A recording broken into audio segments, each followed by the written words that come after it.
ત્યાંથી એક અર્થી જતી હોય, કોઈની ડેડ બોડી જતી હોય, અને મેં પહેલી વાર મારી જિંદગીમાં જોયું કે આગળ શરણાઈ વાગી રહી છે, ઢોલ વાગી રહ્યા છે. દાહોદની અંદર છે કહો ને કે ઘણી બધી અલગ અલગ ટાઈપના ઇસ્યુઝ છે. કડકનાથ નામ જે છે ને એમાં જવાબ ફિલ્મની અંદર છે. સિંહો દારૂ અમને જોયે લાડડા. હજી તમે આસપાસના લોકોને જોશો, જે બીજા બધા સેકન્ડરી કેરેક્ટર્સ છે, એ લોકો કદાચ એ લોકો જ્યારે આવે છે ત્યારે તમને કાન સહેજ અવેર કરવાની જરૂર પડે કે એક મિનિટ મારે સહેજ ધ્યાનથી સાંભળવું પડે, કારણ કે હજી એ વધારે તળિયાના માણસો છે, હજી એ રૂપના માણસો છે કે એ ખેતર ઘર એનાથી બહારનું વિશ્વ બહુ વધારે એક્સપોઝર નથી. ગોર મહારાજ પર કંઈક ફટાણું છે જે ચાલતું હતું એમ, તો એ મને બધા બહુ યાદ રહી ગયા હતા. અને જ્યારે હું એમાં તો કૌશિકના મમ્મી, વિહંગના મમ્મી, નીરવના ઘરમાંથી બધા એવરીબડી અમે લોકો એક ઘરમાં ભેગા થયા હતા અને અલગ અલગ પ્રકારના ફટાણાઓ જ શીખવાડ્યા. લાફા સંભળાય છે, એનો સાઉન્ડ બી સાચો છે, કે પાછળથી એસએફએક્સ નથી એડ કરેલ. સો શી વિલ ગીવ ઓપ્શન્સ કે આ ચણિયો ચાલશે, કંઈ તો આ ગાઉન ચાલશે. તો I think there are 1-2 things કે મેં એમની પહેરેલી છે, બીકોઝ શી હેઝ ગિવન કે ના કે ક્યાંક અટક્યું હોય અને આમ મિક્સ મેચ કરતા હોય તો દે વર દેટ ઇન્વોલ્વ કે એમના કબાટો, એમનું કિચન, એમણે બધું ખુલ્લું રાખ્યું.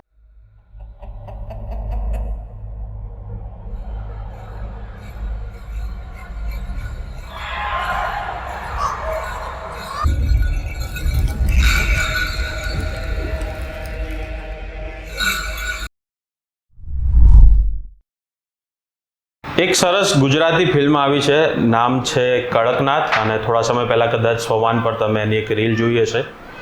સામાન્ય આપણે જે ગુજરાતી ફિલ્મો જોઈએ છે એના કરતાં અલગ છે, મજા આવે એવી છે ખાસ કરીને તો. અને ગુજરાતના એક એવા વિસ્તારની વાત થઈ છે જેની અંદર આપણે જોઈએ તો પત્રકારત્વમાં પણ એ આખો વિસ્તાર છે અને ભૂલી જતા હોય છે લોકો એ વિસ્તારની વાતો કરતા. અને ખરેખર તમે જોશો એટલે મજા આવશે. મેં જોવા જજો અચૂક. પરંતુ અત્યારે હાલ એ ફિલ્મમાં શું જોવા મળશે અને કયા પ્રકારના કેરેક્ટર છે ફિલ્મ વિશે વાતો કરવા માટે અત્યારે હાલ આપણે સાથે કડકનાથ ફિલ્મની આખી ટીમ છે અને એમની સાથે જ વાત કરીશું, શું છે બધું જાણીશું. અને કોઈ પેલો આપણે પત્રકારત્વમાં કરીએ પ્રકારનો ઇન્ટરવ્યૂ નથી, વાતો જ કરવી છે, બરાબર.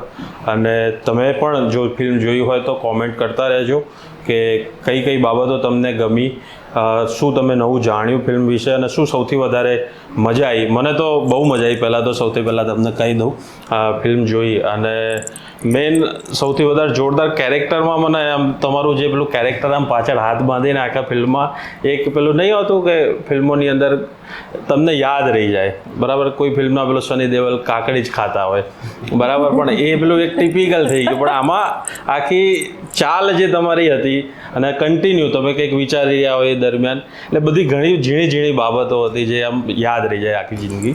અને ખાસ કરીને ગીતો બહુ સૌથી વધારે મને મજા આવ્યા. તો પહેલાં તો ફિલ્મનો વિચાર કેવી રીતે આવ્યો ત્યાંથી આપણે શરૂઆત કરીએ.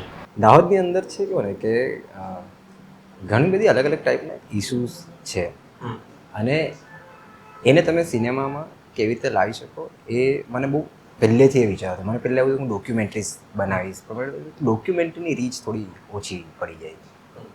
હવે ત્યાંના જેટલા બી ઇન્સિડન્ટ જે છે કે એમાં તમે સિસ્ટમેટિકલી જેટલી એર્સ છે કે બાકીના જે પણ કોઈ મુદ્દા છે એને ડ્રામેટિકલી તમે કેવી રીતે લાવી શકો એ મારો એક વિચાર હતો.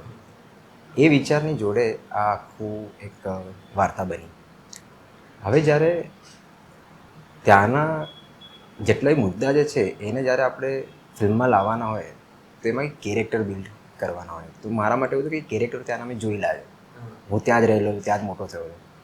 એટલે વિચાર જે છે કેરેક્ટરો જોયેલા છે, ત્યાંના ઇન્સિડન્ટ્સ જોયેલા છે, ત્યાંની બધી એરર કે જે પણ પ્રોબ્લેમ્સ છે એ બધું જોયેલી છે. બસ એના બેઝ પર આખું એક વાર્તા બની મારાથી. નામ કડકનાથ આપ્યું છે, બરાબર. કડકનાથની વાત આવે ત્યારે આપણે ફાઇટર મુર્ગા જે કહેતા હોય, આમ મહારાષ્ટ્ર બાજુ જેની સૌથી વધારે ચર્ચા છે, એ કડકનાથ નામ કેવી રીતે, શું એની પાછળનું શું તાત્પર્ય? કડકનાથ નામ જે છે ને એનો જવાબ ફિલ્મની અંદર છે. હવે એ જે છે ને એક ઉખાણા જેવી વસ્તુ છે કે રીડલ છે, જે હવે આ બહુ ઓછા લોકો એને પકડી શકે એવી વસ્તુ છે. એટલે મારે આવ્યું છે કે જો કડકનાથનું નામ કેમ કડકનાથ રાખ્યું છે એ જાણવું હોય તો ફિલ્મ જરૂર દેખવી પડે. બરાબર, ફિલ્મ જોવી જ પડશે. અને ઘણી બધી એવી બાબતો છે, સસ્પેન્સ છે જે તમે ફિલ્મ જોશો ત્યારે તમને વધારે અનુભવ તમને થશે. ખાસ કરીને તમને બંનેને એ પ્રશ્ન છે કે સામાન્ય રીતે કોઈ પણ નવી બોલી શીખવી હોય તો એની પાછળ ઘણી બધી મહેનત કરવી પડે. તમે સૌરાષ્ટ્રથી આવો છો તમે પણ, તો એ વિસ્તારમાં જઈને તમે શું ઓબ્ઝર્વ કર્યું, કેવી રીતે આખી તૈયારી કરી એ બોલી માટે ખાસ? તો મને એવું લાગે કે એક તો નેચરલી નાનપણથી આ વસ્તુ રહી છે મારા અંદર કે હું 10 દિવસ અગર મારી બેનપણી જોડે, એવી કોઈ બેનપણી જોડે રહી હોઉં કે જેની કોઈ કંઈક બોલવાનો પ્રકાર હોય તો એ આવી જાય અને પછી ટોકવામાં આવે કે પણ કેમ એના જેવી રીતે વાત કરીશ, તું તારી જેમ રહે ને. અને આવું મેં બહુ રિયલાઇઝ કર્યું હતું નાનપણમાં કે પછી હું મારો પ્રયત્ન હોય કે ના ના ના આપણે એના જેવું નથી બોલતું, કારણ કે હું કેવી રીતે બોલતી હોય ભૂલાઈ જાય. તમે એમની બોલી અથવા તો એમના કોઈ સ્લેંગ્સ હોય કે અરે શું ચાલે જીવનમાં, એવું બહુ બોલતા શીખી ગઈ હતી તો મને બહુ ટોકવામાં આવતું.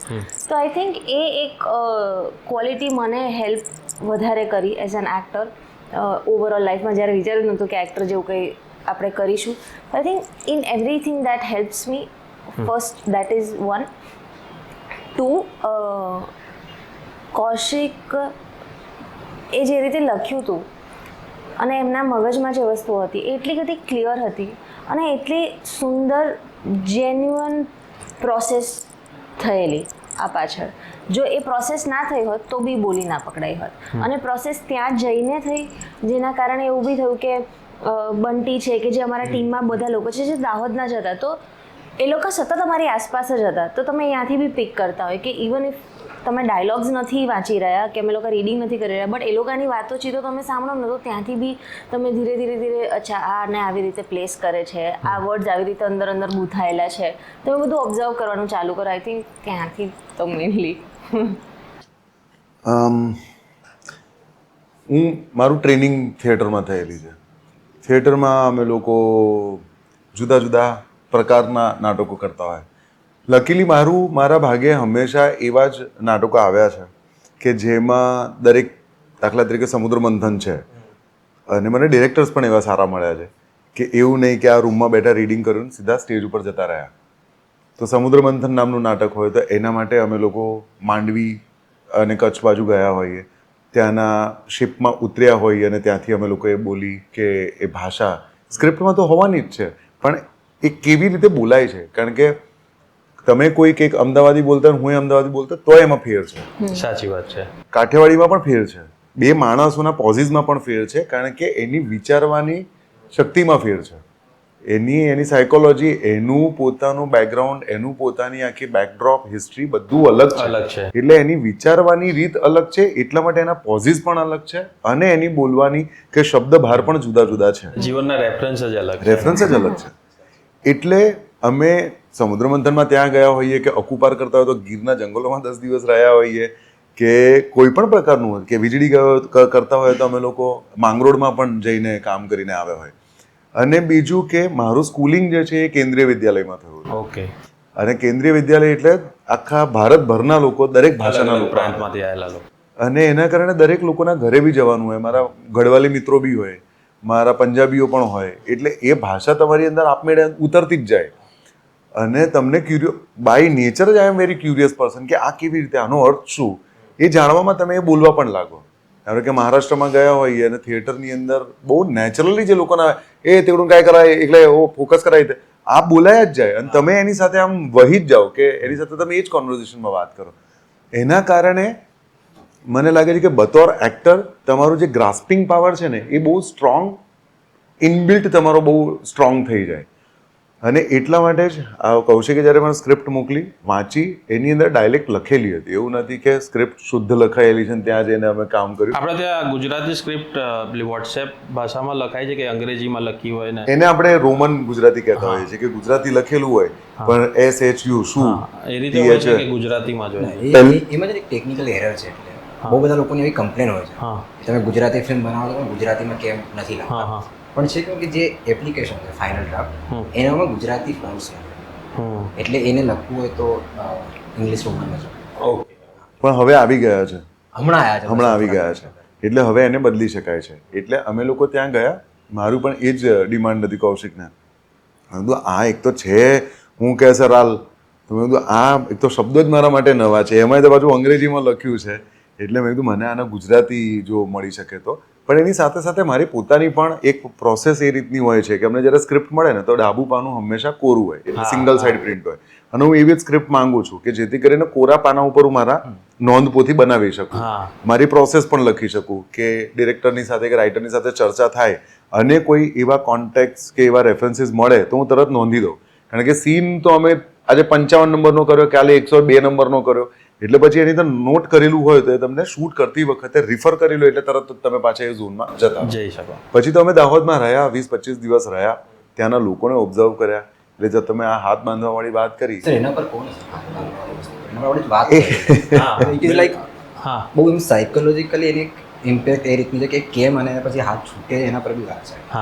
પણ એ બી મને લાગે છે કે સ્પોઇલર થઈ જશે એટલે થોડું ઉપર ઉપરથી કહું છું. સો બેઝિકલી એ કૌશિકની સાથે બી અમે લોકો જ્યારે વર્કશોપ કરી રહ્યા હતા ત્યાં જ દાહોદમાં જઈને જ અમે લોકો રહ્યા, રીડિંગ પણ થયા. મીનવાઇલ કોઈનું મરણ થયું હતું, મરણ પણ જોયું. મારા માટે બહુ જ નવું હતું. હું પહેલી વાર દાહોદમાં મેં પગ મૂક્યો આ ફિલ્મના કારણે, અને અમે જે હોસ્ટેલમાં હતા જ્યાં રીડિંગ થતું હતું તે બારીમાંથી મેં જોયું છે કે ત્યાંથી એક અર્થી જતી હોય, કોઈની ડેડ બોડી જતી હોય, અને મેં પહેલી વાર મારી જિંદગીમાં જોયું કે આગળ શરણાઈ વાગી રહી છે, ઢોલ વાગી રહી છે.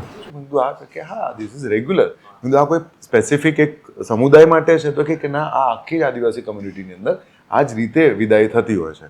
યાર હા મેં નથી જોયું કોઈ દિવસ, કારણ કે આપણે સામાન્ય રીતે મેં જેટલા મરણ જોયા છે જેની અંદર રો કકડ દુનિયાભરનું બધું થતું હોય, વિચ ઇઝ ઓલ્સો રિચ્યુઅલ.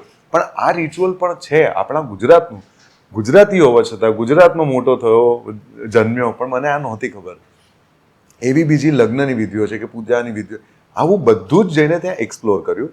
બીજું કે માણસોને મળો ને ત્યાંના લોકલ, સૌમ્ય સરની સાથે આટલા વર્ષોથી હું કામ કરું છું, હું એમને હંમેશા ઓબ્ઝર્વ કર્યું. અમે લોકો નાટક લઈને જ્યાં ફરતા હોઈએ તો એ સવારે 5 વાગે ઉઠીને કે 6 વાગે ઉઠીને નીકળી જાય. ક્યાં જાઓ છો ક્યાં? તો કે કોઈ શહેર જોવું હોય તો ચાલતા નીકળી જવાનું, તમારે કાર કે બાઇકની ઉપર તમે શહેરને નહીં જોઈ શકો. સાચું શહેર સમજવું હોય ને તો એના બજારોમાં, એની ગલીઓમાં, એવી જગ્યાઓમાં, એવા ગામની અંદર જો ચાલતા જશો તો તમે, અને that was a great learning. અમે આટલા વર્ષોથી મેં કીધું હા યાર આ તો છે જ, આ તમારી અંદર હોય, તમને જ્યારે કોઈ હાઇલાઇટ કરીને કે ત્યારે તમને ઓર એકદમ ક્લિક થાય કે હા યાર વાત તો સાચી છે. અને આ જ રીતે આપણે લોકોને ઓબ્ઝર્વ કર્યા છે, આપણી અંદર રહી જતું હોય છે અંદર, પણ એ ક્યારે કાઢવું અને ક્યારે એનો ઉપયોગ કરવો એ મને લાગે છે કે એક્ટર જો ટ્રેન્ડ હોય અને સારી જગ્યાએથી ટ્રેન્ડ હોય અને પોતે સેલ્ફ અવેર હોય કે એ ટ્રેનિંગનો અમારે ક્યાં અને કેવી રીતે ઉપયોગ કર્યો, ત્યારે એને અપ્લાય કરી શકાય છે. એમાંથી જ આ જે તમે હાથ બાંધવાવાળી આગળ વાત કરી એ એમાંથી જ આવેલી છે. મેં મોટા ભાગના લોકોને ત્યાં જોયા છે કે એ જ રીતે ચાલે છે. મેં કીધું આ લોકો અહીંયા ચાલે છે એટલા માટે મારે આ લેવું છે એવું નથી, પણ દેર ઇઝ સમથિંગ. તો હવે તો પ્રેક્ષકોએ અને જે લોકોએ ઇવન ક્રિટિક્સ કે ઇવન આપણા જે મહાનુભાવો છે એ લોકોએ પણ લખ્યું છે, જે બહુ રિસ્પેક્ટેબલ લોકો છે એ લોકોએ પણ એના વિશે બહુ ડિટેલમાં એના વિશે વાત કરી છે કે કેરેક્ટરની બોડી લેંગ્વેજ ને બધું. તો મને બહુ ખુશી થાય છે કે આટલી માઇક્રો વસ્તુઓ જે આપણે વર્ક કરી છે એને લોકોએ ઓબ્ઝર્વ કરી છે. પાત્ર તમે જોશો તો એની અંદર એક ખાસો is not ready to take any kind of responsibility. કે શરૂઆતના જ સીનમાં તમે જોશો કે પેલું ભીડું થાય છે અને કે યાર ચાલો કે કરી લો ને યાર તમે, મારે નથી પડવું આ બધામાં. તો એ બધાથી અવેર રહેવા માંગે છે. અને કદાચ ડેનિશાનો પણ એક સંવાદ છે ફિલ્મની અંદર કે મારે પેલો જૂનો નથી જોઈતો, એનો ફિલ્મની અંદર તમે જોશો એટલે દેખાશે. પણ એવું તો શું થયું હશે એની સાથે? તો એ બેક સ્ટોરી અમે લોકોએ ખાસી બધી ડિસ્કસ કરી હતી ડિરેક્ટરની સાથે બેસીને કે આવું શું થયું હશે જેના કારણે આ માણસે પોતાને હોલ્ડ કરીને રાખ્યો છે, કંટ્રોલ કરીને રાખ્યો છે કે જો મારા હાથ છૂટી ગયા તો ખબર નહીં ક્યાં જશે. હું વધારે આની ડેપ્થમાં નથી જતો કારણ કે બહુ જ સાયકોલોજીકલ લેયર્સની અંદર છે. મને લાગે છે કે માણસો હોય કે જે એટલે આમાં તમે ડિટેલમાં હાથ બાંધેલો બતાવ્યું એટલે અલગ અલગ પ્રકારના કેરેક્ટર હોય. જેમ હાથ બાંધ્યું જેમ કહો કે પાઘડી બાંધી છે, પણ એક છૂટી જશે ત્યારે શું થશે? હા. અને માત્ર આ એક વિચાર નથી, એના બહુ જ બધા લેયર્સ છે. મને લાગે છે કે પ્રેક્ષકો આપણા એટલા બધા સજ્જ છે, પ્રેક્ષકો એટલા બધા હોશિયાર છે કે એમના માટે આ થોડુંક લેસન રાખે કે એની પર વિચાર કરી શકે. તો બસ ખાલી હાઇલાઇટ આપીને હું આગળ. તમે જે વાત કરી ને કે લગ્ન હોય કે અંતિમ ક્રિયાની જે વાત હતી, એટલે હું પણ જ્યારે જર્નલિઝમ શરૂ કર્યું ને આપણે હંમેશા જ્યારે સરકાર પણ જ્યારે નીતિઓની વાત કરે, લોકો સામાન્ય વાત કરે ને ત્યારે એવું કહેવામાં આવે કે પછાત વિસ્તાર, એવી રીતે કોટ અનકોટ. પણ જ્યારે તમે ત્યાં જઈને જુઓ, એ લોકોના મેળા તમે બધામાં ભાગ લો, ત્યારે ખબર પડે કે બ્રોડ માઇન્ડેડ જે વાત આપણે સમાજની રચનાની વાત અત્યારે જે કરી રહ્યા છે ને, એવું તો આ સદીઓથી જીવી રહ્યા છે. બરાબર, કોઈના અંતિમ વિધિની અંદર ઢોલ નગારા અને શરણાઈઓ કે એમના જે કંઈ વાદ્યો છે એની સાથે ઉજવણી થાય. આપણે જીવનનું સત્ય મોત કહીએ છીએ. બરાબર, આ બધી વાતો બધી આપણે સુફિયાણી કરતા હોઈએ છીએ, પણ આ તો જીવી રહ્યા છે લોકો. લગ્નની અંદરની જે વાત છે કે ભાઈ બે જણને ગમ્યું ને નક્કી કર્યું, બે ઘરના મળ્યા ને પૂરું થયું, આટલી સાદાઈથી એમ. અને એ આપણે વિચાર કરીએ કે ના, આપણે તો મારું જ પેલું હોવું જોઈએ.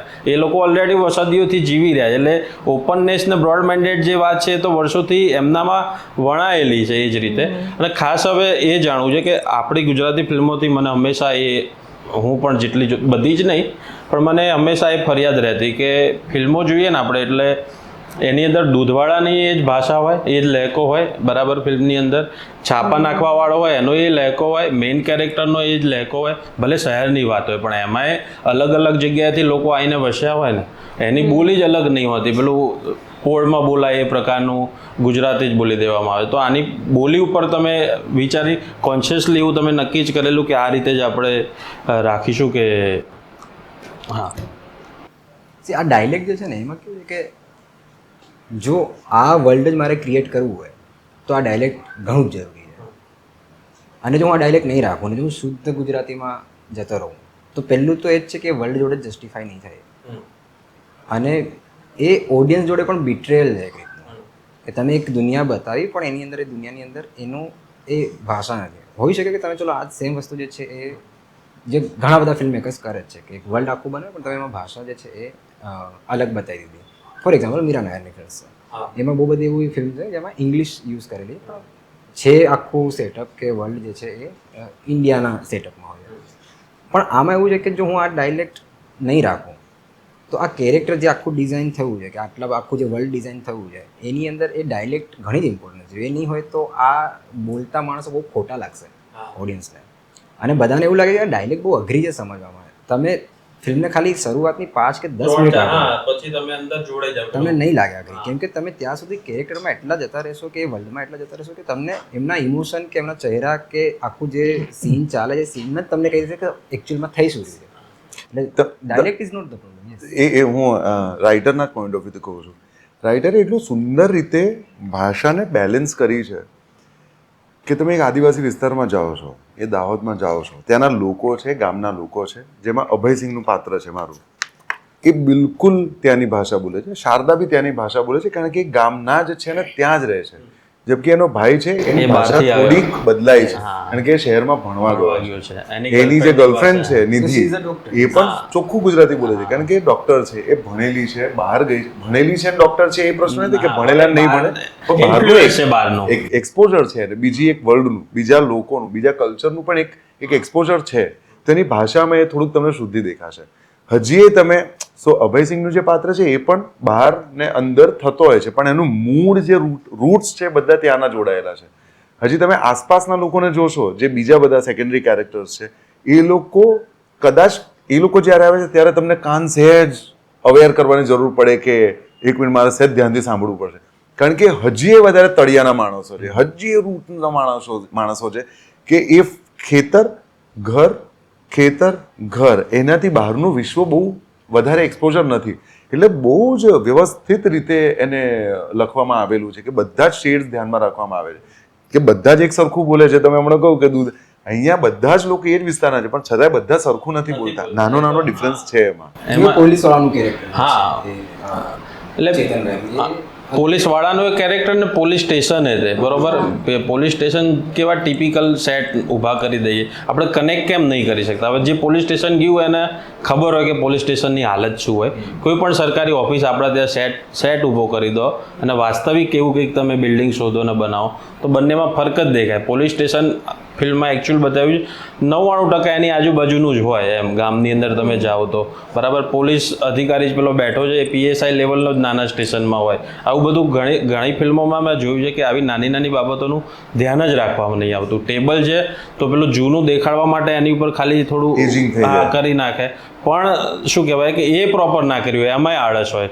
કોસ્ચ્યુમ કોઈ મજૂરનો બતાવતો હોય તો એ મેલો દેખાય એના માટે કરી દીધો હોય, પણ એ પ્રોપર એવું કે લાગે જ આપણને કે નવો શર્ટ લઈને એને મેલો કર્યો હોય. તમને કહું મજા શું છે, ઘણીવાર છે ને અવોર્ડ્સ એટલે મુદ્દો અવોર્ડનો નથી, મુદ્દો ફિલ્મની અંદર તમે જે જુઓ છો એમાં તમે કેટલા કન્વિન્સ થાવ છો નથી કન્વિન્સ થતા એ બાબતનો છે. હા કે અવોર્ડ જ્યારે થતા હોય ત્યારે જે જુરી કેવી રીતે ઓપરેટ કરે છે મને નથી ખબર, પણ જનરલી જુરી સામાન્ય રીતે જો સુસજ્જ જુરી હોય એકદમ આમ મંજાયેલા, તો પણ ઘણી વખત એવું ચૂકી જતા હોય છે કે યાર આ તો એઝ ઇટ ઇઝ જ છે ને, આમાં શું આર્ટ ડિરેક્શન કર્યું છે.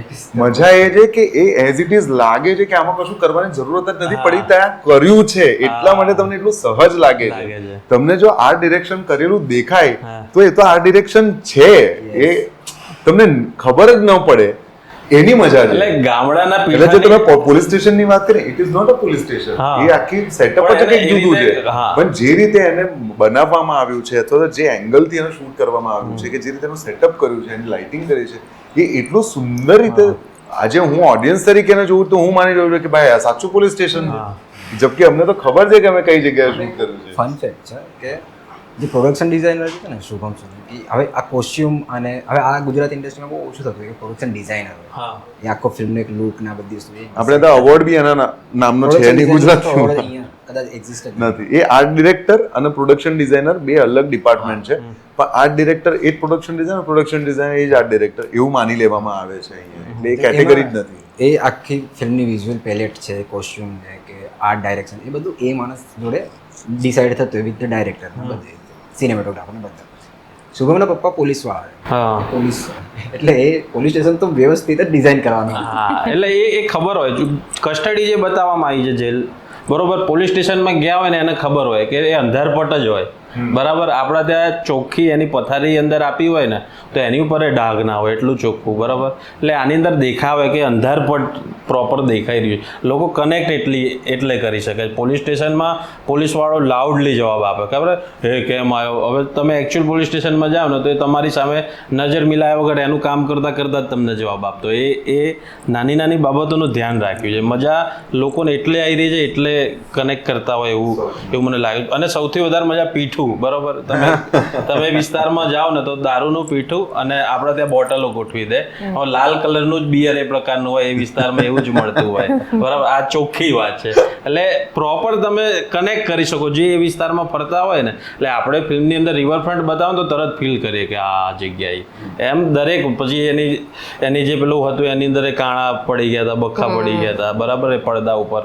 એટલે આવી નાની નાની વસ્તુઓ જે આખું ડિઝાઇન છે, હા, પણ એ એકચ્યુઅલ ત્યાં આગળ જાઓ તો આ પ્રકારનો જ માહોલ હોય. એટલે જેણે નથી જોયું એને તો કુતૂહલ થશે ને કદાચ જશે એ વિસ્તારોમાં ફરશે, મને એવું લાગે છે. અને એવી અદ્ભુત જગ્યાઓ છે બધી જ. આપણે ડેડિયાપાડા ફરીએ, દાહોદની આજુબાજુ ફરીએ, ડાંગ ફરીએ, તો એ આખું લોકેશન છે જે હજુ સુધી લોકો એટલા અવેર નથી કે ત્યાં ફરવા જતા હોય. બાકી અદ્ભુત જગ્યાઓ છે, તમે કદાચ ફર્યા હશો. તમારી તો પોસ્ટ જોતો તો હું રેગ્યુલર, તમે દાહોદ ને આજુબાજુના વિસ્તારની તમે મૂકતા હતા. બહુ કમાલના અનુભવો છે. મને તો લખવાનો શોખ પણ છે. આવું આમ હું મારી પોથીઓ લખતો હોઉં છું. મને બહુ જ બધા લોકોએ આમ ધક્કા મારીને કહ્યું કે આ બધું શું સાથે લઈને જશો ક્યાંક લખો તો લોકોને ખબર પડે કે કેવી રીતની પ્રોસેસ થાય છે. એટલે પછી એમાંથી એ લોકોએ પુશ કર્યું, મિત્રો એમાંથી પછી એક્ટર્સ ડાયરી જન્મી. મેં કીધું ચલો આમાં લખીએ, વાંચે તો ઠીક છે, 10 લોકો વાંચશે તો એના માટે એ વાંચવામાં ઇન્ટરેસ્ટ છે તો વાંચશે. પછી થયું એ કે સિરીઝ કરતા કડકનાથ સુધી પહોંચ્યા અને ઇટ હેઝ ગોન સો, એટલે આમ ખાસા લોકો સુધી પહોંચી છે. અને મને એમ થાય છે કે આની ઉપર આખું હું પુસ્તક લખી શકું છું, માત્ર મારી પ્રોસેસ કે મારી ઓબ્ઝર્વેશન. અને મને લાગે છે કે લખીશું. ના, બિલકુલ લખવું જોઈએ. ડિરેક્ટર એનું પુસ્તક લખશે. મને લાગે છે કે હું મારી કંઈક પ્રોસેસ વિશે લખું ક્યારેક. ડેની સાહેબ, ફટાણા શીખ્યા હતા તમે કે મજા આવી શું એમ? આપણે દરેક સંસ્કૃતિમાં ફટાણા સૌથી વધારે મહત્વના. ત્યાંના ફટાણા વિશે શું કહેવું છે? અરે એક તો છે ને મારા મમ્મી લગ્ન ગીતો ગાય છે એમ, તો હું નાનપણથી લગ્ન ગીતોમાં જ એમ કે સ્કૂલમાંથી છૂટીને એના પ્રોગ્રામમાં ગઈ હોઉં ને એ ફટાણો અત્યારે ગોર મહારાજ પર કંઈક ફટાણું છે જે ચાલતું હતું એમ, તો એ મને બધા બહુ યાદ રહી ગયા હતા. અને જ્યારે હું એમાં તો કૌશિકના મમ્મી, વિહંગના મમ્મી, નીરવના ઘરમાંથી બધા એવરીબડી અમે લોકો એક ઘરમાં ભેગા થયા હતા અને અલગ અલગ પ્રકારના ફટાણાઓ જ શીખવાડ્યા. તો આઈ થિંક મને 3 જેટલા આખા યાદ છે. તો એટલી બધી મજા આવી. અને એક તો એમાં પણ એટલા બધા એવા શબ્દો છે કે સિંહો દારૂ અમને જોએ લાડડા, તો ઘણા બધા ફટાણા છે કે જેમાં દારૂનો શબ્દ છે કે એ મસ્તીમાં યુઝ થાય જ છે. તો એ અમેઝિંગ વસ્તુઓ છે એમાં આખી ફટાણાઓની. અને મને ગાવાની બહુ મજા આવી, બહુ જ મજા આવી. સંગીત વિશે કેદાર ભાર્ગવે જોરદાર આપ્યું, એટલે એમાં તમે શું કેવી રીતે, એટલે તમે કઈ રેફરન્સ આપ્યો હશે, એટલે એ કેવી રીતે આખું નક્કી થયું? આમાં છે કે ને આ જે ડેની સાહેબે વાત કરે છે ને એમાં એવું છે કે એ લિરિક્સ કહો કે જે રીતથી ગાવાનું છે એ મારી પાસે ઓલરેડી હતું જ. અને રેફરન્સ એટલે મારી પાસે એ પણ હતું કે હું પહેલેથી સાંભળેલી વસ્તુ હોય બધી. અને ધેન એના પછી મારી પાસે મ્યુઝિકના અલગ રેફરન્સીસ છે. એટલે આ જે છે એ વોકલ્સ કે ગાવાના કે લિરિક્સ જે રીતથી ગવાય છે એ અલગ, અને એના મ્યુઝિકલી કઈ રીત હોય એ અલગ. અને એના પછી મારી પાસે કેદાર ભાર્ગવ બંને. એટલે મારા માટે એવું થયું કે મારી પાસે જે છે હું એમને આપી દઉં તો મારી પાસે બેસ્ટ કંઈક નીકળીને આવવાનું જ છે. તો આખી આના પર બહુ લાંબી ચર્ચાઓ છે. અને ભાર્ગવભાઈ અને કેદારભાઈ પાછળથી જોડાયા છે. ફિલ્મ પતી ગઈ, શૂટ થઈ ગઈ, એડિટ થઈ ગઈ, એના પાછળથી થયા છે. અને એ એમને ફિલ્મનો પહેલો બહુ ઇનિશિયલ કટ જે હતો એ બતાવ્યો. એટલે એના પછી આમાં હવે મ્યુઝિક આપણે કઈ રીતથી કરી શકીએ. તો મારી પાસે જેટલું રેફરન્સ હતું કે જેટલું મેં સાંભળેલું હતું, મારી પાસે બધા બહુ રેકોર્ડ કરેલા ગીતો ને મમ્મી, એટલે મમ્મી, અચ્છા વિહંગના મમ્મી, આ લોકો ગાતા. ઓકે. તો એ જે છે ને મારી પાસે ફોનમાં બહુ બધું રેકોર્ડ કર્યું હતું. બધું જે છે એમને મોકલ્યું કે આવું આવું જે છે આ તો છે મારી પાસે. એના પછી હવે આવ્યું ઇન્સ્ટ્રુમેન્ટનું. ઇન્સ્ટ્રુમેન્ટ માટે અમે એવું કર્યું કે દાહોદ અમે ગયા. દાહોદ જઈને અમે થોડોક ટાઈમ ત્યાં રોકાયા અને ભાર્ગવભાઈ, કેદારભાઈએ ત્યાંના ઇન્સ્ટ્રુમેન્ટ ને બધું સાંભળ્યું. 1-2 વસ્તુ એવી હતી કે જે એ એવું છે કે અમુક ઇન્સ્ટ્રુમેન્ટ જે રિચ્યુઅલ્સમાં જ વાગે, નોર્મલી ના વાગે. તે રિચ્યુઅલ જે છે રિચ્યુઅલ પૂરા ઓર્ગેનાઇઝ થયા. એ રિચ્યુઅલ જે છે રિચ્યુઅલ થતા હતા ને ટાઈમ પર તમે શૂટ કરો, રેકોર્ડ સાઉન્ડ કર્યું. તેમાં એવું છે કે બધા ઇન્સ્ટ્રુમેન્ટ આપણે રેકોર્ડિંગને લઈને જ ગયા હતા ને એ આખું ત્યાં એમાં રેકોર્ડ થયું. પછી અમુક ઇન્સ્ટ્રુમેન્ટ એવા હતા કે જેને આપણે સ્ટુડિયો રેકોર્ડ જ કરવા પડે. તેના માટે અમે અલીરાજપુરથી આખી એક ટીમ લઈને આવ્યા, જેમને આપણે અમદાવાદ લાવ્યા ને અહીંયાથી આખું રેકોર્ડ થયું. પછી એનું જે પેલું ટેકનિકાલિટીઝના લીધે એને મિક્સ અને બધું જે છે તો સ્ટુડિયોમાં જ કરવું પડે. પણ હા, આખું એક આવું એક્સપ્લોર એ રીતથી થયું કે જેમાં અલગ અલગ જગ્યા પર જઈને મ્યુઝિક સંભળાવ્યું. મારી પાસે જે રેફરન્સીસ હતા એ એમને મેં સંભળાવ્યા. એના પછી કેદાર ભાર્ગવ ડન દેર જો. આની પ્રોસેસમાં મ્યુઝિકની વાત નીકળી છે એટલે કહું, આખી ફિલ્મ સિંક સાઉન્ડમાં થઈ છે એટલે ડબિંગ લગભગ નથી જ થવાનું એવું હતું. પણ અમુક વસ્તુ હોય ને કે જે સેજ માટે અનક્લિયર હોય અથવા તો કંઈક કદાચ એડિશનલ કંઈક વસ્તુ હોય એના માટે હું ADR કહેવાય, એ થોડા BTS છે જો આપણે મોકલી શકીએ તો બહુ અદ્ભુત છે. ઘરની અંદર ડ્રોઈંગ રૂમમાં જ આ લોકોએ ગાદલા ગોદડા આવું બધું આજે આપણે આખું ગાદલા ગોદડાથી બધું ભરીને સાઉન્ડ પ્રૂફ બનાવ્યું. નીચે એ બધું કર્યું. ત્યાં જ આવા બેઝિક માઇકના સેટઅપ કર્યા. કારણ કે બધા જે બી એક્ટર્સ તમને નોન એક્ટર્સ જે દેખાય છે એ લોકોને બધાને દાહોદમાં સ્ટુડિયો નથી એવો મિક્સિંગનો ને એનો. બધાને ક્યાં તમે અમદાવાદ કે કોઈ બીજી જગ્યાએ લઈ જઈને શૂટ કરો તો ત્યાં લોકોએ એ ડ્રોઈંગ રૂમમાં જ આખા ગાદલા વદલા લગાવીને આખો સેટઅપ કર્યું અને ત્યાં જ એ લોકોની પાસે ADR સાઉન્ડ બધા રેકોર્ડ થયા છે. એ કદાચ મોકલી અપાય તો મોકલી આપજો. એ વિડિયો જે છે ઇન્સ્ટાગ્રામ પર છે, હું તમને એની લિંક ચોક્કસ આપણે મૂકીશું. અને જોરદાર આ તો મેં માટી બાનીનું એક કચ્છનું જોયું હતું ગીત જેની અંદર આવી જ રોનેશ હતી ને તમે ફીલ કરી શકો કચ્છની વાત. કચ્છી ગીતો ભજનો આપણે તો ઘણા બધા સાંભળ્યા, પણ એ ગીત હતું જેની અંદર ગામની જ બહેનો જોડે એ ગવડાઈ રહ્યા હતા. એટલે ગેંગ ઓફ વાસેપુરનો આપણે જે વાત છે એની અંદર જે ગીતો વિશે સાંભળ્યું એવું ગુજરાતીમાં હવે સાંભળવા અને જોવા મળ્યું. વધારે તો એ વાતનો આનંદ છે ને એટલે જ વારંવાર હું પબ્લિકને કહીશ કે જોજો, નહીં તો બાકી કંઈક મિસ કરી જશો એવું મને લાગી રહ્યું છે. બીજી વસ્તુ મને સૌથી વધારે આખી ફિલ્મમાં કન્વિન્સ કરી ગયો, આ કંઈ બહુ જ વધારે સ્પોઇલર જેવું નહીં લાગ્યા છે, પણ જે તમે જઈને તમારા નાના ભાઈને જે મારો છો જે રીતે રૂમની અંદર એન્ટર થાવ છો બરાબર. એટલે એ જે સીન છે ને મને એમાં કનેક્ટ શું કરી ગયું, મને યાદ આવી ગયું કે મારા ભાઈએ જ્યારે મને માર્યો હોય એટલે મારી જોડે કોઈ બેઠું હતું, એની જોડે ચર્ચા થતી હતી. મેં કીધું આ સીનમાં મજા આવી, અને છે ને ખાલી પેલું આર્ટિફિશિયલી મારું આ જે સીન હતો ને આ તમે કનેક્ટ કરી શકો કે મોટો ભાઈ નાના ભાઈ આ રીતે જ મારે એમ, એની ઉપર ગુસ્સો આવે એટલે આ રીતે જ મારે, એટલે મને મજા આવી ગઈ એ સીનમાં. મેં તો નાની નાની બાબતોનું એની ઘટના એવી છે યાર, એટલે એ તો બહુ ફની છે, કારણ કે દરેક ટેક પછી 8 ટેક થયા છે એના, અને દરેક ટેક એક્યુરેટ 8 ટેક, દરેક ટેક પછી હું નીરવને જઈને હક કરું, ભાઈ સોરી. હવે I am a kind of actor who follows a particular process, જેમાં બહુ ક્લિયર ડોન્ટ ડુમાં એવું આવે છે કે never do a realistic action. કારણ કે મને ખબર છે કે કોઈને જો તમે સાચો લાફો મારો તો નથી ખબર કે તમારો હાથ ક્યાંથી કયા એંગલ પર ક્યાં જશે, કઈ નસ ઉપર આવશે, યુ કેન નોટ ડેમેજ. કારણ કે આ જ થિયરી ઉપર તો આપણે એક્શન ડિરેક્ટરને હાયર કરતા હોઈએ છીએ ને, કે સાચો પંચ નથી વાગતો, તમે એક એક્શન કરો, શૂટ એવી રીતે કરવામાં આવે છે. તો અમે પહેલા પ્રયત્ન એ જ કર્યો, અને ડીઓપી કહે કે ભાઈ નથી લાગી રહ્યું સાચું આ.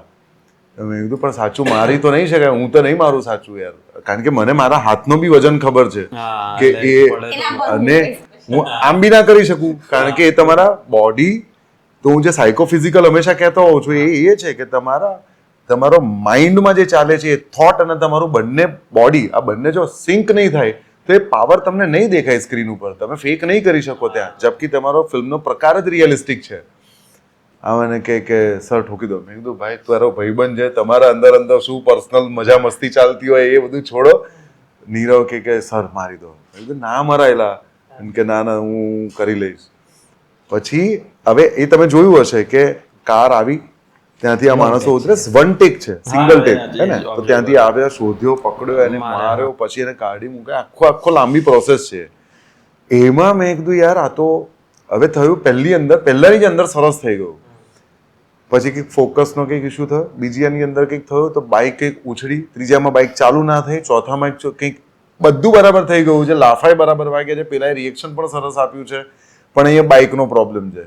આ બાજુ ગયા તો બાઇકની લાઇટ બંધ થઈ ગઈ, ઉપડી. પણ આવું 8 ટેક થયા, અને 8 વખત એને જેટલા તમને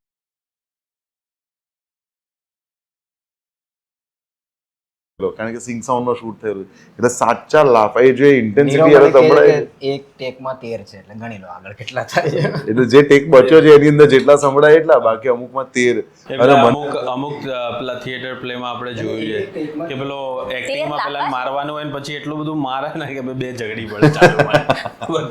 અરે થિયેટર ગિમિક થઈ શકે, આ તો બહુ હાર્ડકોર સિંગલ છે, એટલે તમે એ ના કરી શકો. So it was very heavy for me. મને તો ગિલ્ટમાં રહી ગયો. મેં યાર જે મેથડને હું માનતો જ નથી એ મને અપ્લાય કરાવડાવી રહ્યો છે, તો હવે કરો, ખાને વાલા ડિરેક્ટર ઓર કરાને વાલા. ઓકે, તો આપણે તમે કઈ લાફા તો હું કાઉન્ટ કરીશ. હવે મને નથી ખબર કે 13 લાફા છે, કાઉન્ટ કરીશ. અરે મારે એવું હતું કે ખાલી રોકવાના છે 2 ભાઈઓમાં. મને બહુ બીક લાગતી હતી કે આપણે આટીમાં ના આવે પહેલી વાત, કારણ કે આઈ થિંક પહેલા 1-2 ટેકમાં સરે જે વાત કરી કે એમના મગજમાં જે આક્રોશથી આવે છે, એક તો છે રિયલિઝમ, એટલે એમના બોડીમાંથી જે એનર્જી પાસ થતી હતી ને તમને એનાથી, મને તો I am very sensitive with any physical action. મને બીક in the sense I am not comfortable. તો એમાં સરે મારો અહીંથી આઈ થિંક રાઈટ હેન્ડ પકડીને મને દૂર કરી છે, એમ ખાલી એટલું જ કર્યું છે. ટેક પતી ગયો ને પછી મમ્મી આ કે ખાલી દૂર કરવામાં મને બોન્સ સુધી કેવી રીતે એમનું પ્રેશર આવી ગયું. તો મને એવું થઈ ગયું કે બાપા નીરવને તો શું થતું હશે, દૂર રહો. આને આટલામાં એ થયું, એટલે હું કહું છું મને મારા હાથનું ખબર છે કે એનો વજન ને એનું પ્રેશર, એ મૂડમાં પછી કશું બાકી ના. તમે એને મેન્યુપ્યુલેટ ના કરી શકો કે અહીંયા પ્રેશર આપું તો આને સેજ આમ. એ વખત તો ફ્લોમાં જે આવ્યું એ થઈ ગયું. એટલે મારે કોઈ જોડે હું નથી જ કરતો, હું એ મારી પણ મારું એક ડાયલોગ છે, હું એમ કહું થાકીશ નહીં ત્યાં સુધી મારીશ.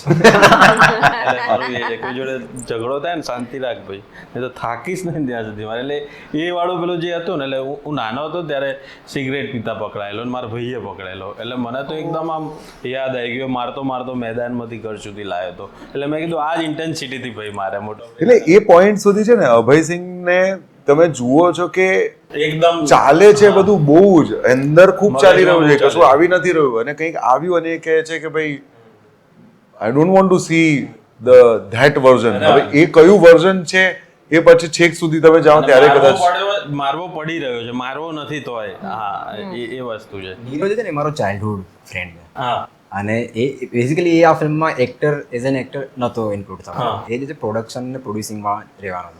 આ કેરેક્ટર મને મળ્યું નહીં કોઈ, એટલે પછી મેં એને જ લઈ લીધું. અને એનું હજી બી એવું કેવું છે કે તે મને આ માર ખવડાવવા માટે જ તે મને એક્ટિંગ કરાવડાવી. તો એને એવું છે કે તારે આખું મને મારવું હતું ને એટલે તે મને એઝ એન એક્ટર.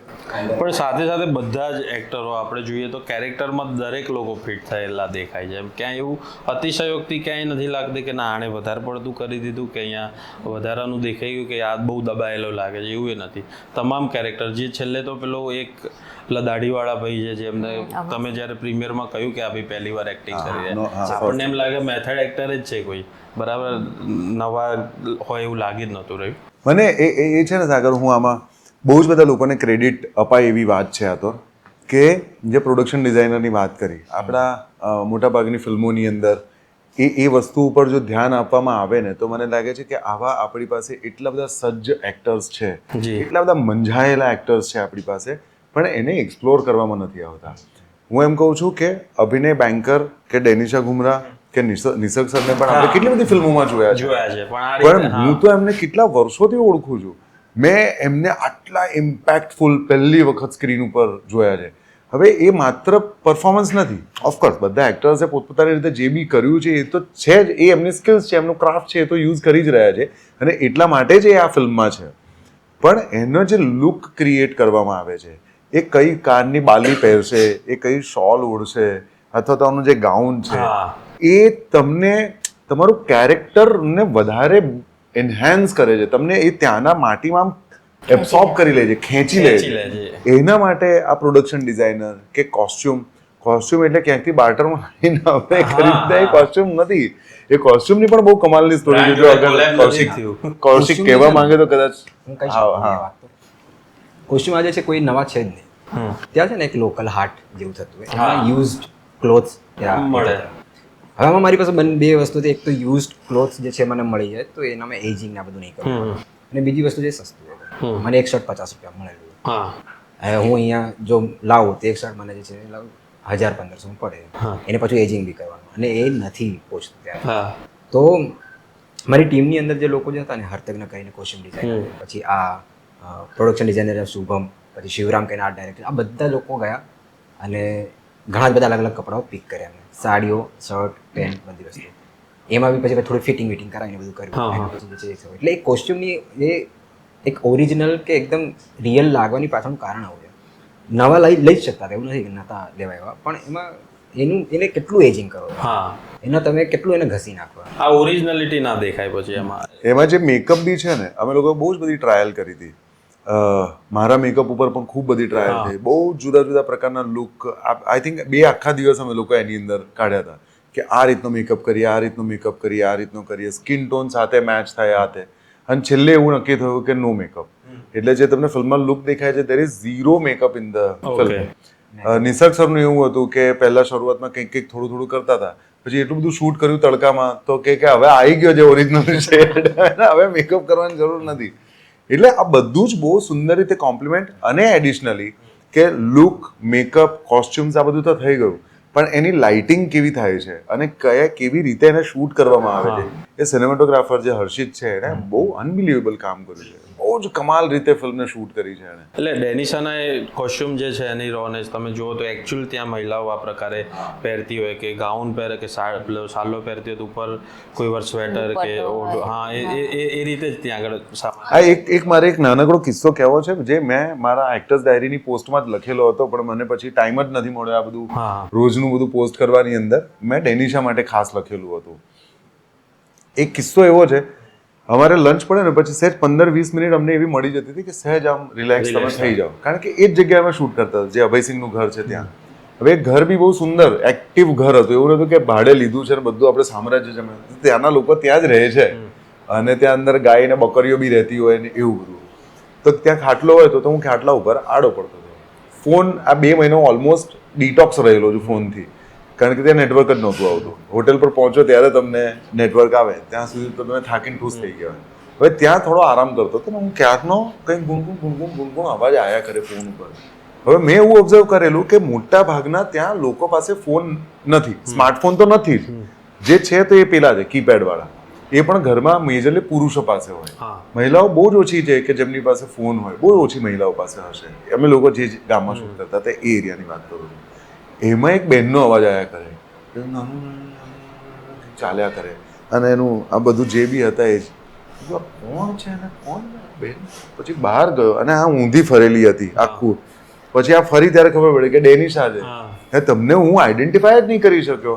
જે અમારો મરણનો સીન છે કે એ પેલું લગ્નનો સીન છે, એમાં આ ટોળામાં, કારણ કે પહેલા મને એમ થયું કે આનો વર્ણ તમે જુઓ, આજે આટલી ચમકતી, આટલી સુંદર ગોરી ચમકતી છોકરી એ ક્યાં આ બેલ્ટની અંદર સેટ થાય. મને પહેલા પણ આ જે હું જે લુકની વાત કરું છું, જે ડિઝાઇન આખું થયું છે, એટલી સુંદર રીતે પેલું કહે ને કે દૂધમાં સાકર બળી ગઈ એવી રીતે તમને ઓળખી જ ના શકો. હું આઈડેન્ટિફાય નતો કરી શકતો કે આ એમના વિશે વાત અમે ફિલ્મ જોવા પહોંચ્યા ને ત્યારે એન્ટર થતા એ પહેલાં મારી જોડે મિત્ર હતા, એમની સાથે વાત થતી કે ડેનિશા. મેં કીધું ચલો બધાને જોયા. મને કે ડેનિશા કેવી રીતે સેટ થશે આપી.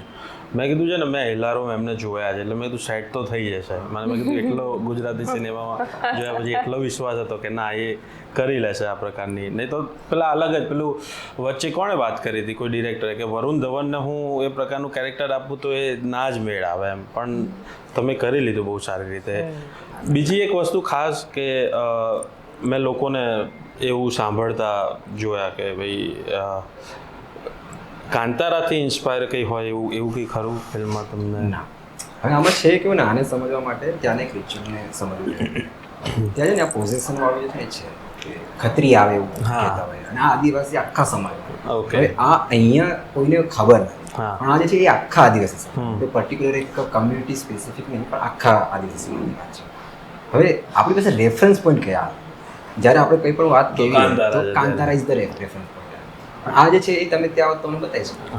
એટલે હા, અને વાર્તા સ્ટોરી તમે ફિલ્મ જોઈ છે, તમને ખબર છે કે કેટલું અલગ છે. હા, એ ઇન્સ્પાયર કે એ રીતે આ જે છે બહુ પહેલેથી ના તો નાનપણથી દેખેલી વસ્તુ. જી હા, એટલે થોડું ફિક્શનલાઇઝ જે છે એ પાર્ટ ખરો, પણ ઇટ ઇઝ નોટ લાઈક કે ઇન્સ્પાયર્ડ. બીજું શું છે સાગર કે આપણા પાસે જે રેફરન્સીસ છે ને એ હંમેશા જેટલું આપણી પાસે બહુ લિમિટેડ રેફરન્સીસ છે કે આ જોયું છે. ઘણા બધા લોકો એવું કહે છે કે આ સાઉથની ફિલ્મ હોય એવું લાગે છે. મારું એવું કહેવું છે કે ગુજરાતની અંદર ચાહે ગીરના જંગલો હોય કે દાહોદ હોય કે પંચમહાલ હોય કે ડાંગમાં તમે જતા રહો કે આ બધું કચ્છમાં, આપણી પાસે કેટલું આખા ગુજરાતનું કેટલું રિચ રૂરલ બેકડ્રોપ છે જે યુઝ જ નથી કર્યું. આખા વર્લ્ડની અંદર ભૂગોળ અલગ અલગ પ્રકારનું કોઈ એક વિસ્તારમાં હોય ને એવો પ્રદેશ ગુજરાત છે. 100% પણ છે, દરિયો પણ છે, ગ્રાસલેન્ડ પણ છે, દરિયો પણ છે, અને બધું જ છે ને તમામ સમાજ વસે છે. બરાબર, એટલે આપણા ત્યાં રમી શકાય એટલું તો ક્યાંય નથી. એક ફિલ્મ છે માછીમારો ઉપર બનેલી ફિલ્મ છે, સઈ પલ્લવી અને આનો દીકરો, હું નામ ભૂલી જાઉં છું, પણ સઈ પલ્લવીની ફિલ્મ છે. હા, પણ સઈ પલ્લવીની ફિલ્મ છે. એ ફિલ્મનું પોરબંદરમાં શૂટ કરેલું છે અને એટલું સુંદર છે કારણ કે માછીમારોની વાત છે કે સાઉથમાંથી આવે છે અને અહીંયા ગુજરાતના પટ્ટા ઉપરથી જે આ બાજુ પાકિસ્તાન બાજુ કેવી રીતે એની અંદર એક માણસ એવી કંઈક વાત છે એની અંદર. મેં જોયેલી છે ફિલ્મ, સુંદર છે. પણ એટલું સુંદર રીતે પોર્ટને શૂટ કર્યું છે અને કહે છે બી ખરી કે આ ગુજરાતનું પોરબંદરની અંદર આપણે આ છે. હા, આપણે આપણી ફિલ્મોમાં એક્સપ્લોર જ નથી કર્યું. દે હેવ દેટ અન્ડરસ્ટેન્ડિંગ કરતા એમ કહું છું, અન્ડરસ્ટેન્ડિંગ તો આપણામાં પણ હશે, પણ એ કરે છે કે કન્વિક્શન કે આપણી જ સંસ્કૃતિ કે આપણી જ વાતો, આપણો પ્રદેશ, આપણું લેન્ડ, આપણું લેન્ડસ્કેપ, કલર્સ. સિદ્ધપુરની એ પોળો આપણે હજુ નથી નથી બતાવી યાર. બારવાળા તમે આપણે ખાલી ગીતમાં પેલી અડાલજની કે રાણકી વાવ બતાવી દઈએ છે, હા, કે પોળ બતાવીએ એનો છે. કોઈ સીનમાં પ્રોપર ઉપયોગ થાય એવું હજુ એ નહીં હજી કરી નથી. શક્યા. અને એ બધું ધીમે ધીમે હવે અપેક્ષાઓ છે થશે, લોકો. થઈ રહ્યું છે. અને એક વસ્તુ હેલારો આવી કે પછી રેવા આવી કે કડકનાથ આવી કે આપણા ત્યાં એવું કહે છે કે કોણ જોશે. એટલે તમે બનાવો તો લોકોને જોવું છે ને ગમે છે, બનાવો તો ખરા અને જોશે, લોકો જોઈ રહ્યા છે ને. એટલે કંઈક નવું આવે તો લોકો જાય. એ જ બધા પેલા પ્રોબ્લેમમાંથી ક્યારે બહાર નીકળશો કે ભાઈ મમ્મી પપ્પા લગ્ન નહીં કરાવતા, લગ્ન કરાવવાનું પિક્ચર પૂરું. બરાબર, એટલે નવા સબ્જેક્ટ મૂકશો તો લોકો જોશે ને. અને કદાચ એકાદ નાય ચાલે, પણ એનો મતલબ એવું છે કે પછી બીજી નહીં જ ચાલે. એટલે ઓડિયન્સને જ પેલું ટાર્ગેટ કરે ને એની અંદર તો મેકર્સના એ પ્રોડ્યુસર હોય કે એક પેલી જે સબસિડીની માયાજાળમાં એક તો આપણે ત્યાં ફસાયેલા છે લોકો કે સબસિડી મેળવવા માટે ફિલ્મ બનાવી અને બહારના લોકો આવીને જ્યારે પિક્ચરમાં રોકાણ કરે છે તો કેમનું પૂરું કરીને ગમે તેમ એની અંદર છાપ બગડે છે ઇન્ડસ્ટ્રીની. પણ આ લોકો માટે મને ખૂબ માન એ થઈ જાય છે, મેકર્સ માટે અને પ્રોડ્યુસર્સ માટે, કે એક તો આવા પ્રકારનો વિષય, આ પ્રકારનું લેન્ડસ્કેપ અને આ પ્રકારની વાત લઈને આવ્યા જે ઓલરેડી અનકન્વેન્શનલ છે, જેની અંદર ઓલરેડી એક પ્રકારનું રિસ્ક છે કે આ કેવી રીતે રિસીવ થશે, જબકી જે ચાલી રહી છે એ આ પ્રકાર, જે આપણી પાસે હિસ્ટ્રી છે કે કઈ ફિલ્મોએ સૌથી વધારે વકરો કર્યો છે તો એનો એક ડેટા છે, એમાં આ શું કરશે અને કેવી રીતે કરશે, બરાબર. અને એમાં પણ તમે સબસિડીમાં આ ફિલ્મ ફોલ નથી થઈ રહી અત્યારની જે પોલિસી છે એમાં. બરાબર. જબકી મારે સારું થયું તમે આ મુદ્દો કાઢો, કારણ કે મારે કેમેરા થકી કહેવું છે કે ઇવન સબસિડી પણ જ્યારે અપાય છે તો એના ધારાધોરણો કે એની પોલિસી જે બની છે એ સુંદર છે, હું અપ્રિશિએટ કરું છું, પણ આપણા ત્યાં હજીએ એવી ફિલ્મો બની રહી છે અથવા તો બનશે ભવિષ્યમાં કે જેને કદાચ એ સર્ટિફિકેટ હશે, બરાબર. સબસિડીની પોલિસીની અંદર એવું છે કે અને સ્ટેટ અવોર્ડ્સની પોલિસીમાં પણ એવું છે, બંને પોલિસીમાં, કે એ સર્ટિફિકેટ હોય તો એને બંનેમાંથી એકમાં કન્સિડર કરવામાં નથી આવતા. આઈ થિંક આના વિશે હિતેનભાઈએ પણ વાત કરી હતી એકાદ એમાં, કે સ્ટેટ અવોર્ડ્સ, જબકી વર્ષ લેવલ 2 ને નેશનલ અવોર્ડ મળ્યો, જાનકીને પણ મળ્યો અને ફિલ્મને પણ મળ્યો, જાનકીને સપોર્ટિંગ એક્ટ્રેસ માટે મળ્યો, તો કે આને સ્ટેટ અવોર્ડમાં કેમ કન્સિડર, જો નેશનલ કન્સિડર કરે છે તો સ્ટેટ અવોર્ડ કેમ કન્સિડર નથી કરતું. અને બીજું કે આ પ્રકારની ફિલ્મો બનાવવી ઓલરેડી એક રિસ્ક છે, કારણ કે તમે જે ફેમિલી માટે જે પીરસાતું એક ફિલ્મો છે એનાથી સહેજ જુદા વેણમાં કે સહેજ જુદી દિશામાં જઈ રહ્યા છે, જબકી આ પ્રકારની ફિલ્મોને સૌથી વધારે આર્થિક સહાય જે આપણે કહીએ છીએ એની જરૂર છે. જો એ આર્થિક સહાય મળશે તો આ મેકર્સ, નવા લોકો અને સેમ લોકો કદાચ હજી એમની બીજી એવી ઘણી બધી વાર્તાઓ છે જે લઈને આવશે. કારણ કે જો સેન્સરમાં જાય તો આ લોકોની પાસે રસ્તો હતો જ કે યાર સબસિડી તો એ ના લઈ અને યુએમાં આવી જઈએ તો મળી જશે, તો યુએ માટે આટલા કટ, તો એ કટ કરી દીધા હોત તો કદાચ આ ફિલ્મ માટે જે ચર્ચા કરવા માટે આપણે બેઠા છીએ એ વર્ઝન આપણી પાસે ના હોત અને સબસિડી લઈને બેઠા હોત. સેન્સરની જ્યારે વાત થાય ને ત્યારે અમે you apply for UA, right. આમાં છે કે હું ત્યાં સેન્સરની ઓફિસ પર છું અને સ્ક્રીનિંગ પછી મને કીધું કે સેન્સર એ I am really proud of my producers Vihang અને નીરવ, કેમ કે એનામાં મને બહુ એઝ અ ડાયરેક્ટર રાઇટર મારી પૂરી ક્રિએટિવ લિબર્ટી, એના પર મારા પર કોઈ ક્વેશ્ચન નહીં કે કંઈ નહીં કે આવું કેમ ને તેવું કેમ, કમર્શિયલી જે છે એનું રિટર્ન કેવું આવશે, આવા કોઈ ખોટા પ્રશ્નો નહીં. હવે જ્યારે મેં સેન્સરવાળી વાત કરીને એને ફોન કર્યો, એટલે મેં એમને કીધું કે સેન્સર એમને એ કીધું, એટલે મેં કીધું મને મારા પ્રોડ્યુસર જોડે એક વખત ખાલી વાત કરી લેવાય. મેં કીધું હા તમે વાત કરી લો. મેં ફોન કર્યો અને વિહંગને ફોન કર્યો અને બંને જોડે જ હતા. તો મેં કીધું ભાઈ સેન્સર એ આવે જ આપણે, અને વિહંગે કીધું કે લાઉડ સ્પીકર કરું, કીધું નીરવને આપણે 3 જણ વાત કરી લઈએ. મેં કીધું ભાઈ સેન્સર એ આવે ને યુએની અંદર બહુ કટ્સ આવશે, તો નીરવ અને વિહંગ જે છે એ લાઈક વિધિન 30 સેકન્ડ હા લઈ લે સેન્સર એ કંઈ વાંધો નહીં.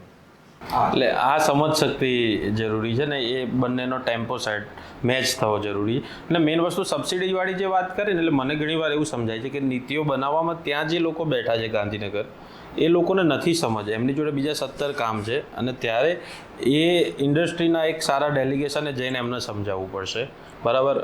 ગ્રુપિઝમ દરેક જગ્યાએ ચાલતું જ હોય, એ જર્નલિઝમ હોય, ઇન્ડસ્ટ્રી હોય, પણ જ્યારે સંયુક્ત વાત હોય, જ્યારે કોઈ લાભ મેળવવાની, ત્યારે બધા એક થઈને ત્યાં એવી પ્રોપર રજૂઆત કરો ત્યારે જ આ પોસિબલ છે. મને એ કોઈ પણ સેક્ટર હોય, એ ઇન્ડસ્ટ્રીયલ સેક્ટર હોય કે ગુજરાતી સિનેમા હોય કે જર્નલિઝમ હોય, ત્યારે જ આ કદાચ સબસિડીવાળી બાબત તો પોસિબલ થાય. પણ સાગર, આમાં એવું છે, મારું અંગત પણ એવું માનવું છે, પછી તો પોલિસી જે રીતે બનતી હોય, અને આઈ હોપ કે હવે જ્યારે અપગ્રેડેશનનો સમય આવે ત્યારે આ વિષય ડેફિનેટલી વિચારવામાં આવે, અને અમુક એક સમય પછી જે બનેલી એ સર્ટિફિકેટમાં ફોલ થતી ફિલ્મો હોય એને પણ જો કદાચ કન્સિડર કરવામાં આવે કે એમને પણ સબસિડી આપી શકાય તો ઘણો મોટો બેનિફિટ થશે. કારણ કે જો સેન્સર સર્ટિફિકેટ કોઈ પણ UAA 13+, 16+, 18+, જો તમને આપતું હોય તો દેટ મીન્સ કે આ પબ્લિકલી તમે બતાવી શકો એવી ફિલ્મ છે. એના માટેના એમને ધારાધોરણો નક્કી કર્યા છે. તો જો પબ્લિકલી બતાવી શકાય એવી ફિલ્મ, એવું જો સેન્સર બોર્ડ કહી શકતું હોય તો પછી સબસિડીમાં પણ એ પોલિસીસની અંદર એ પ્રકારના રિફાઇનેશન આવી શકે છે, એની અંદર સુધારા થઈ શકે છે બિલકુલ. કે જો આ જાહેર જનતાને બતાવી શકાય છે તો આને અંદર કન્સિડર કરી શકાય છે. પછી તમે એને કેવી રીતે ઇવેલ્યુએટ કરો છો, કારણ કે એ સર્ટિફિકેટનો માત્ર મતલબ મોટા ભાગના લોકોમાં કદાચ એ હોઈ શકે છે કે ન્યુડિટી અથવા તો સેક્સ્યુઅલ સીન્સ કે એવા ઓબ્સીન સીન્સ કે એવું કંઈક આવતું હશે, પણ ઘણી બધી વસ્તુઓ સાયકોલોજીકલી પણ ઇમ્પેક્ટ કરતી હશે ને. આ ફિલ્મ છે એ 6 વર્ષના બચ્ચાએ પણ જોઈ છે, અને એ 6 વર્ષના બચ્ચાએ મારી સાથે ફિલ્મના ન્યુઆન્સીસ ડિસ્કસ કર્યા છે સાગર, કે આ કોણ હતા, એની આસપાસ જે ફરી રહ્યા છે એ લોકો કોણ છે, એ જ્યારે કન્વર્ટ થાય છે, ટ્રાન્સફોર્મ ત્યારે થાય છે એ કોણ છે. તો એ સાયકોલોજીકલ ઇમ્પેક્ટના કારણે પણ એ સર્ટિફિકેટમાં ફોલ થઈ શકે છે. ધુરંધર જેવી ફિલ્મ જે હું નથી મારું હૃદય થોડું સોફ્ટ છે એ બાબતે, પણ જે રીતે હથોડીથી માથું આખું ફોડીને એ પ્રકારનું, તમે તો ફિલ્મ જોઈ છે, એ પ્રકારની ફિલ્મ નથી આ. મને લાગે છે કે વન ઓફ ધી એક્ટર્સ એને પોતે જાતે જ વિડીયો બનાવીને ફિલ્મને જુઓ, લોકો જોવા જેવી અપીલ કરી હતી. એને પહેલી જ લાઈને કહી કે મને સમજાતું નથી કે આ ફિલ્મને કેમ એ સર્ટિફિકેટ આપ્યું છે, પણ એમણે આપ્યું, અમે પ્રેમથી લીધું, અમારે એમાં કોઈ ડિસ્કશન નથી. પણ જ્યારે આર્થિક સહાયની વાત આવે છે ત્યારે બાકી બધા જો પાસાઓ જોવામાં આવે તો મને લાગે છે કે આ મેકર્સ અથવા તો આવા બીજા મેકર્સને પોતાની વાત પૂરા દિલથી ખુલીને બહુ જ આઝાદી સાથે કહેવાનો એક મોકો, અને નવા વિષયો તો જ આવશે. આમાં છે કે ને કે નેશનલ અવોર્ડ્સ માટે તમે એ સેન્સરવાળી ફિલ્મ મોકલી શકો છો, પણ અહીંયા જે સ્ટેટ અવોર્ડ્સ અને સબસિડી એમાં તમે નથી મોકલી શકતા.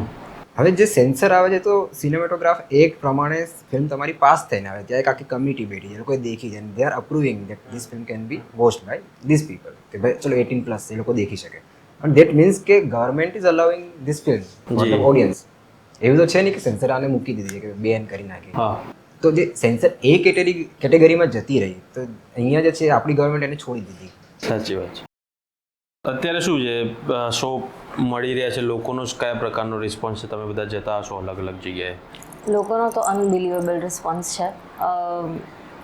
મતલબ અમે થિયેટર વિઝિટ્સમાં જઈ રહ્યા છીએ, the way people are reacting, નાના નાના ન્યુઆન્સીસ પકડી રહ્યા છે, અને મતલબ એ કહી રહ્યા છે કે હા આ મજા આવે છે. આ સાઉથ જે એક જેનેરિક રિવ્યૂ છે એ તો છે જ, અને માઉથ પબ્લિસિટી જેના માટે અમે લોકો ઓલું થઈ રહ્યા હતા કે that should happen, that is also happening. કેટલા બધા લોકો સામેથી કહી રહ્યા છે કે યાર આ ટાઈમિંગમાં કેમ શોઝ નથી.